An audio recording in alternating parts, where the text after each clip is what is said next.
반갑습니다. 지난 15일과 16일에 양일간 걸쳐서 위례지구 점포겸용 택지의 입찰이 끝났는데요. 19일 이번 주 월요일이죠. 지난 월요일날 개찰이 되고서 낙찰자가 선정이 됐는데 아직 공식 발표는 하고 있지 않지만요. 낙찰 금액은 얼마인지, 경쟁률은 얼마인지 등등을 한번 살펴보도록 하겠습니다. 지금은 서류 제출 기간이고요. 오늘까지죠. 서류 제출하시고 26일 다음 주 월요일날 최종 낙찰자 발표가 되겠는데요. 그리고 28일부터 계약 진행이 되는 거죠.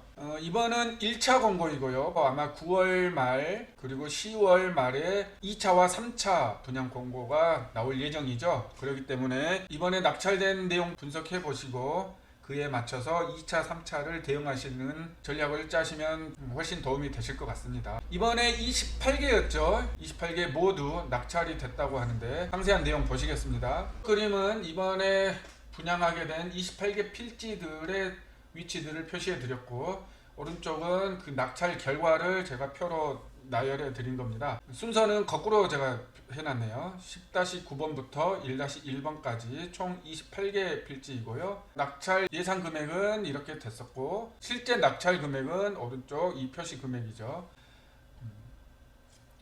그럼 상세 이 금액을 가지고 좀 풀어서 설명해 보겠습니다. 낙찰가가 실제 낙찰 금액이시고요. 기준가 대비 차액이 이렇게 있습니다. 가장 눈에 띄는 필지가 6-2와 6-3이죠. 기준가는 18억 8천만 원이었는데요. 실낙찰 금액은 30억 1200만 원이죠. 기준가보다 11억 3천만 원을 더 써내셔서 낙찰을 받은 것 같습니다.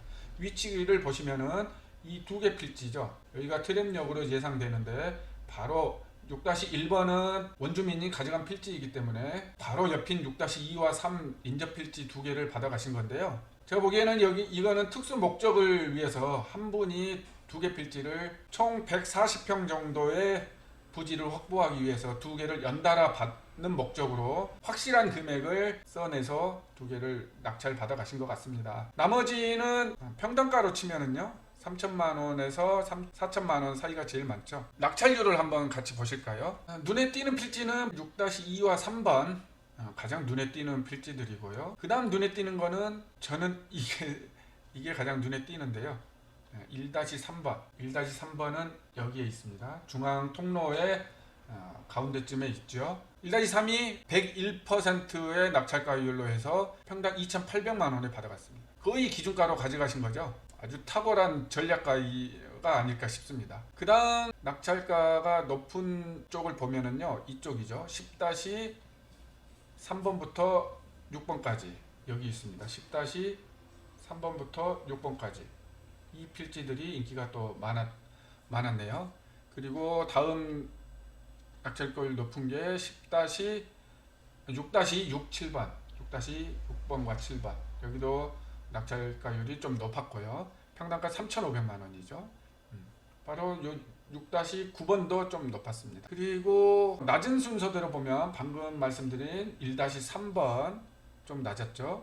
그 다음에 1-2번 이것도 낮았고 대체적으로 이쪽이 조금 낙찰가율이 낮았네요.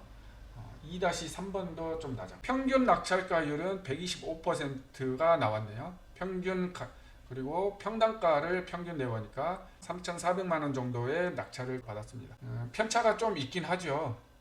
평당가 2,800만 원에서 워낙 높은 거 4,200을 빼더라도 3,600, 800 정도까지 4천만 원 이렇게까지 받아갔으니까 평당가가 1,200만 원 정도까지 차이가 나니까 위치에 따라서 평당가 편차도 좀 있네요. 그 다음 제가 참고하시라고 만들어 드린 내용이요. 낙찰 경쟁률 제가 한번 뽑아봤습니다. 총 인원 대비 유효 인원 그리고 무효 인원도 있는데요. 가장 평당가가 높기도 했던 6-2번이 가장 많은 인원이 입찰을 했고 가장 경쟁이 치열했네요. 160%로 받아갔죠. 바로 옆에 거는 상대적으로 좀 낮았는데 아까 말씀드린 것처럼 이분은 한 분이 받아가신 것 같죠. 특수 목적이 있으신 것 같죠. 그 다음 경쟁이 높은 게 9번이 그 다음으로 경쟁이 좀 좋았네요. 근데 총 인원은 많았는데 무효가 많이 있어서 실질적인 경쟁률은 좀 낮았지만 응찰 인원은 많았고요. 그 다음 많은 게 어딘가요? 10-6번인가요?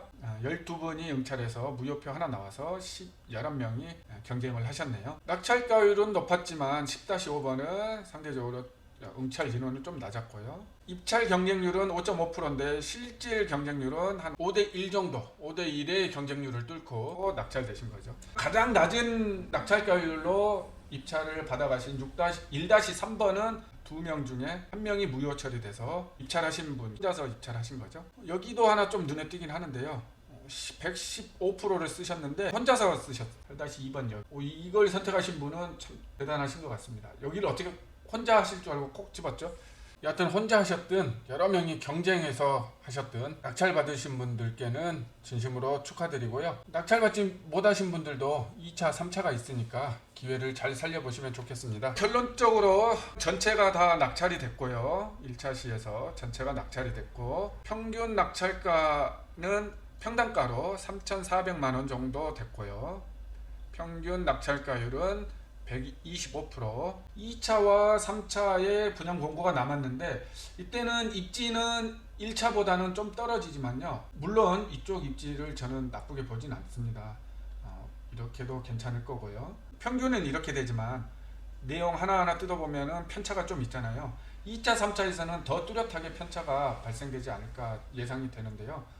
1차에서 떨어지신 분들이 2차, 3차까지 노려보시는 거고 그러다 보니까 경쟁률은 좀 더 높아지긴 하겠지만 거마장이 올려드린 내용들 그리고 자료들 참고하셔서 이번에 1차에서 아쉽게 놓치신 분들도 낙찰되시길 기원하겠고요. 낙찰 받으시면은 뭐 추후에 필요하신 그 내용들 있으실 테니까요. 건축에서 뭐 건물 관리까지 모두 필요하신 부분 전반적으로 상담 가능하고 진행해 드리니까 거마장에게 연락 주시면 감사하겠습니다. 미래 점포 겸용 택지의 1차 분양 공고의 낙찰 결과를 가지고 분석해 봤는데요. 이 내용은 아직까지 공식 발표된 내용은 아니고 서류 제출되고 그리고 계약 체결 여부에 따라서 약간은 변동될 수 있다는 점 참고하시고요. 이상 거마장이었고요. 오늘도 행복한 하루 되시고 언제나 거마장의 번호는 열려 있으니까요. 연락 주시면 되겠습니다. 감사합니다.